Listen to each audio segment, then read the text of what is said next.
Hello friends, welcome to our channel. இன்னைக்கு பதிவில் ஒரு சூப்பர் டேஸ்ட்டில் ஒரு சுவையான காலிஃப்ளவர் வச்சுட்டாங்க. ஆனால் மட்டன் குழம்பை விட ஒரு அருமையான டேஸ்ட்டில் ஒரு கிரேவி எப்படி செய்யுது அப்படின்னு இன்னைக்கு பதிவில் பார்க்கலாமாங்க. ஒரு காலிஃப்ளவர் எடுத்துருக்கிறேன். இது கிட்டத்தட்ட ஒரு 1/2 kg இருக்குங்க, 1/2 கிலோ அளவுக்கு இருக்கும். இதனுடைய தோல் காம்பு எல்லாத்தையுமே நம்ம க்ளீன் பண்ணி எடுத்துக்கலாம். இந்த மாதிரி பீஸாக நாம் எப்பொழுதும் போல் இந்த காலிஃப்ளவர் பீசஸ் எல்லாத்தையுமே எடுத்துக்கலாம். இது எந்த சைஸுக்கு கொண்டு வரலாம் அப்படின்னு பார்க்கலாம் பாருங்கள்.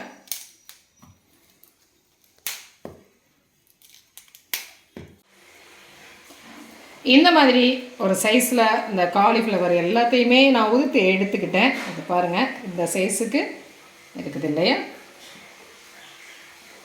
இப்போ இதனுடைய அந்த தண்டு பகுதியை நம்ம அந்த எசன்ஸ் எல்லாம் இறங்குறதுக்காக இந்த மாதிரி கொஞ்சம் கீறி விட்டலாம். இந்த மாதிரி இந்த தண்டு பகுதியை இப்படி கீறிடலாம் பாருங்கள். கட் பண்ண காலிஃப்ளவரை நான் ஒரு பவுலுக்கு மாற்றிக்கிறேன். அடுப்பில் ஒரு பவுலில் 1 கப் அளவுக்கு நான் தண்ணி வச்சுருக்கிறேன். இதில் பாருங்கள், 1 டீஸ்பூன் அளவுக்கு உப்பு சேர்த்துக்கிறேன், 1 டீஸ்பூன் அளவுக்கு மஞ்சள் தூள் சேர்த்துக்கிறேன். தண்ணி நல்லா கொதிக்கட்டும். இந்த தண்ணி இப்போ நல்லா கொதி வந்துருச்சு இல்லையா. இந்த ஸ்டேஜில் அடுப்பை ஆஃப் பண்ணிவிட்டு இந்த தண்ணியை நம்ம இந்த காலிஃப்ளவர் மூழ்கிற மாதிரி அப்படியே ஊற்றிடலாம். அதை ஊற்றிட்டு ஒரு 5 நிமிஷம் அப்படியே மூடி போட்டு வைக்கலாம். அந்த காலிஃப்ளவரில் எந்த பூச்சி எந்த கிருமிகள் இருந்தாலும் அது வெளியேறிடும். அதுக்காகத்தான் இது ஒரு 5 மினிட்ஸ் அப்படியே இருக்கட்டும். 5 நிமிஷம் ஊறினதுக்கு பிறகு காலிஃப்ளவரை இந்த மாதிரி நான் நல்லா தண்ணியை வடிகட்டி எடுத்துட்டேன். அதை ஒரு பவுலில் நம்ம சேர்த்துக்கலாம். இதில் 1/2 டீஸ்பூன் அளவுக்கு காஷ்மீரி ரெட் சில்லி பவுடர் சேர்த்துக்கிறேன். 1/2 டீஸ்பூன் அளவுக்கு மல்லித்தூள் கொரியண்டர் பவுடர் சேர்த்துக்கிறேன். ஒரு 3 டேபிள் ஸ்பூன் அளவுக்கு நான் இன்னைக்கு கோதுமை மாவு சேர்த்துக்கிறேன் பாருங்கள். சேர்த்துட்டு இதை நல்லா கலந்து விட்டுடலாம். நாம் இதில் சால்ட்டு சேர்க்க வேண்டியது இல்லைங்க. முதலே வெந்நீரில் போட்ட சால்ட்டே உப்பே அதில் நல்லா சார்ந்துருக்கும். அதனால் இந்த மாதிரி இதை மட்டும் நாம் அப்படி கலந்து விட்டுக்கலாம். இதில் கோதுமை மாவுக்கு பதிலாக மைதா மாவு அந்த மாதிரி கார்ன்ஃப்ளவர் அப்படி கூட நாம் சேர்த்துக்கலாம். நான் இன்றைக்கி கோதுமை மாவு சேர்த்துருக்குறேன். இந்த மாதிரி காலிஃப்ளவர் எல்லாமே அந்த பவுடரோட அது மிக்ஸ் ஆகி வந்துருச்சு பாருங்கள். இந்த ஸ்டேஜில் அடுப்பில் ஒரு பேன் வச்சுருக்கிறேன். அந்த பேனில் ஒரு 1/2 கப் அளவுக்கு நான் ஆயில் சேர்த்துருக்கிறேன். ஆயில் நல்லா காயட்டும். எண்ணெய் நல்லா காஞ்சிருச்சு. இதில் மீடியம் ஃப்ளேமில் வச்சுக்கலாம். இதில் இந்த காலிஃப்ளவரை நம்ம இந்த மாதிரி சேர்த்துட்டு பொரிச்சு எடுத்துக்கலாம். ரொம்ப முருகலாவெலாம் இல்லைங்க, ஒரு மீடியம் பதமில் நம்ம இதை ஃப்ரை பண்ணி எடுத்துக்கலாம் பாருங்கள்.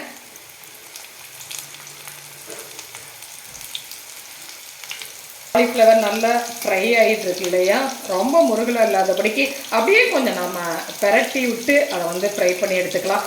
ஏன்னா அது மூழ்கிற அளவுக்கு ஆயில் ஊற்றணும்னா ஆயில் வேஸ்ட் ஆகும் இல்லையா. அதனால் நான் கொஞ்சமாக ஆயில் ஊற்றி அதை அப்படியே பெரட்டி விட்டோம்னா எல்லா சைடுமே காலிஃப்ளவர் நல்லா வெந்து கிடைச்சிரும் நமக்கு. இப்போ 2 சைடும் காலிஃப்ளவர் நல்லா வெந்து வந்துருச்சு இல்லையா. இந்த ஸ்டேஜில் இதை நாம் எடுத்துடலாம். அழகாக ஒரு அரை பதத்தில் நல்லா ரொம்ப முருகாதபடிக்கு வெந்து காலிஃப்ளவர் ரெடி ஆயிடுச்சு. இந்த ஸ்டேஜில் நம்ம எடுத்துடலாம் பாருங்கள்.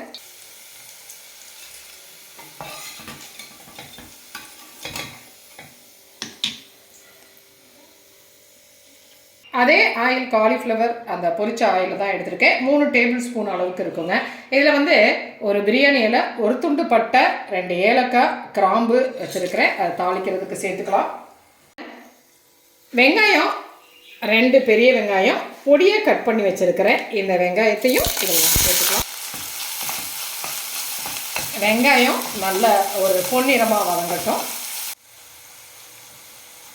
வெங்காயம் நல்லா வதங்கிட்டுருக்கு. இது நல்லா வதங்கிறதுக்காக கொஞ்சோன்னு ஒரு 1/2 டீஸ்பூன் அளவுக்கு நான் உப்பு சேர்த்துருக்கிறேன். இன்னுமே ஒரு 2 நிமிஷம் நல்லா வதங்கட்டும். இப்போ ஒரு சின்ன பேஸ்ட் ஒன்று ரெடி பண்ணிக்கலாம். ஒரு மிக்ஸி ஜார் நான் எடுத்துருக்கிறேன். இதில் ஒரு 2 தக்காளி, கட் பண்ண தக்காளி, மீடியம் சைஸ் தக்காளி 2 தக்காளி சேர்த்துருக்கிறேன். ஒரு 2 துண்டு இஞ்சி சேர்த்துக்கிறேன். ஒரு 4 பீஸ் பூண்டு சேர்த்துக்கிறேன் பாருங்கள். ஒரு பச்சை மிளகா சேர்த்துக்கிறேன். மல்லி இலையினுடைய அந்த காம்பு தாங்க வாசத்துக்காக நான் கொஞ்சம் சேர்த்துருக்கேன், அதையும் சேர்த்துக்கிறேன். ஃபைனலாக இதில் வந்து ஒரு டீஸ்பூன் அளவுக்கு நான் வெள்ளை எள்ளு எடுத்துருக்கிறேன் பாருங்கள். அந்த வெள்ளை எல்லையும் சேர்த்துக்கிறேன். ஒரு நல்ல வாசமாகவும் ஒரு நல்ல டேஸ்ட்டாகவும் இருக்கும். நீங்கள் கருப்பு எள்ளு கூட எடுத்துருக்கலாம். நான் எனக்கு வந்து வெள்ளை எள்ளு சேர்த்துருக்கிறேன். இதை சேர்த்துட்டு ஒரு நல்ல ஒரு ஃபைன் பேஸ்ட்டாக அரைச்சி எடுத்துகிட்டு வந்துடலாம். வெங்காயம் நல்லா வதங்கிருச்சு பாருங்கள். இதில் நான் வந்து ஒரு அரை கப் அளவுக்கு பச்சை பட்டாணி அதையும் சேர்த்துட்டு ஒரு 2 நிமிஷம் நல்லா நம்ம வதக்கி கொடுத்துக்கலாம்.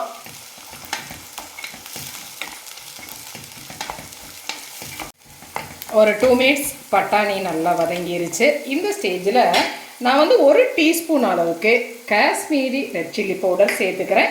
ஒரு அரை டீஸ்பூன் அளவுக்கு மஞ்சள் தூள் சேர்த்துக்கிறேன். சேர்த்துட்டு நல்லா அதை கலந்துக்கலாம்.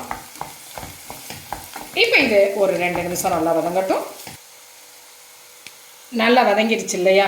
இப்போ இதில் நம்ம அரைச்சி வச்சுருக்க அந்த தக்காளி இஞ்சி பூண்டு அந்த பேஸ்ட் இருக்குது இல்லையா, அதை வந்து நம்ம இதில் சேர்த்துக்கலாம். ஒரு நிமிஷம் போல் வதக்கி விட்டுலாம்.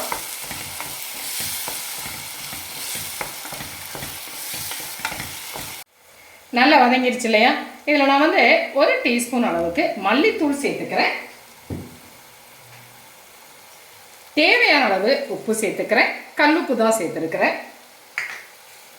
இதில் இப்போ ஒரு அரை கப் அளவுக்கு தண்ணி சேர்த்துக்கலாம். நான் மிக்ஸி ஜார் கழுவின தண்ணி தான் சேர்த்துருக்கிறேன்.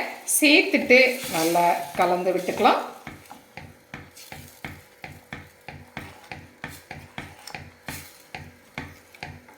மூடி போட்டு இதை ஒரு 5 நிமிஷம் கொதிக்க விடலாம். பாருங்கள் ஒரு 5 நிமிஷம் நல்லா கொதிச்சு எண்ணெயெல்லாம் பிரிஞ்சு ரெடி ஆகிடுச்சு. இந்த ஸ்டேஜில் நம்ம ஃப்ரை பண்ணி வச்சுருக்கிற காலிஃப்ளவரை இதோட சேர்த்துடலாம். சேர்த்துட்டு இதை கலந்து விட்டுக்கலாம். வாசனையோட நல்ல ஒரு சூப்பராக ஒரு ரெஸ்டாரண்ட் ஸ்டைலில் ஒரு காலிஃப்ளவர் பட்டாணி கிரேவி ரொம்ப அருமையாக ரெடி ஆகிடுச்சு. இதை வந்து இன்னுமே ஒரு 5 நிமிஷம் கொதிக்க விட்டுக்கலாம். நல்லா கொதிச்சு ரெடி ஆயிடுச்சு இல்லையா? இதில் ஃபைனலாக நான் வந்து ஒரு அரை டீஸ்பூன் அளவுக்கு கரம் மசாலா சேர்த்துக்கிறேன்.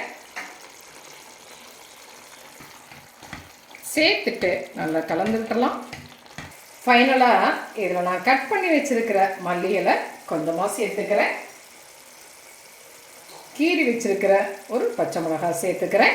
இப்போ ஒரு 2 நிமிஷத்தில் அடுப்பை நாம் ஆஃப் பண்ணிடலாம். சூப்பரான கிரேவி ரெடி ஆகிடுச்சு.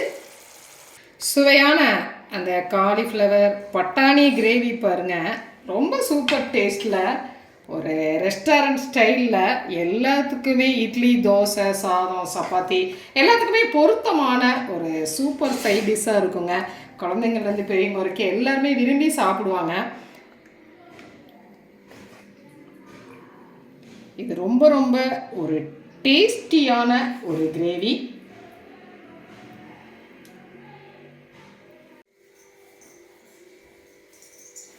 சப்பாத்தியோட சேர்த்து இந்த கிரேவியை சாப்பிடும் பொழுது ரொம்பவே ஒரு சூப்பரான ஒரு சிக்கன்லாம் தோற்று போயிருங்க. சிக்கன் மட்டன் எல்லாமே இங்கே பாருங்கள், இது நல்ல ஒரு சூப்பர் டேஸ்டான ஒரு கிரேவியாக இருக்கும்.